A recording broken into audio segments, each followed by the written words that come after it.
أعوذ بالله من الشيطان الرجيم. بسم الله الرحمن الرحيم. يا أيها المزمل قم الليل إلا قليلا نصفه أو انقص منه قليلا أو زد عليه ورتل القرآن ترتيلا إنا سنلقي عليك قولا ثقيلا إن ناشئة الليل هي أشد وطئا وأقوم قيلا إن لك في النهار سبحا طويلا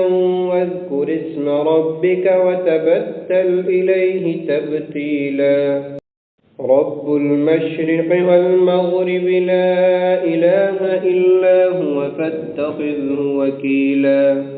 واصبر على ما يقولون واهجرهم هجرا جميلا وذرني والمكذبين أولي النعمة ومهلهم قليلا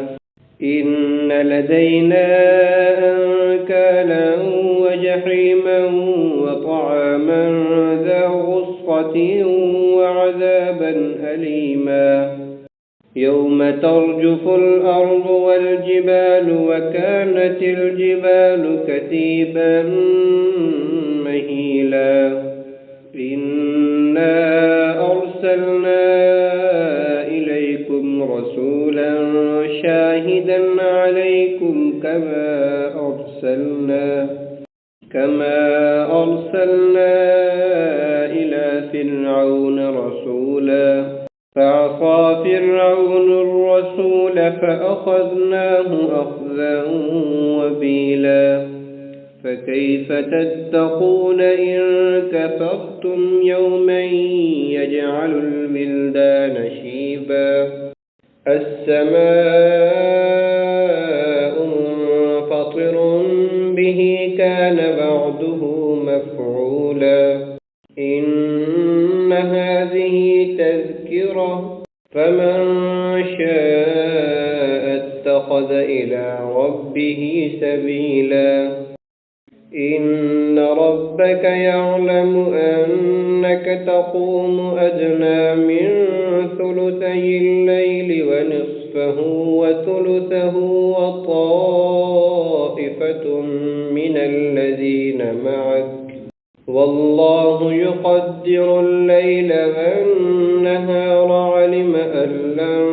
تحصوه فتاب عليكم فاقرؤوا ما تيسر من القرآن علم أن سيكون منكم مرضى وآخرون يضربون في الأرض يبتغون من فضل الله وآخرون يقاتلون في سبيل الله فاقرؤوا ما تيسر منه وأقيموا الصلاة وآتوا الزكاة وأقرضوا الله قرضا حسنا وما تقدموا لأنفسكم من خير تجدوه عند الله هو خيرا وأعظم أجرا واستغفروا الله إن الله غفور رحيم.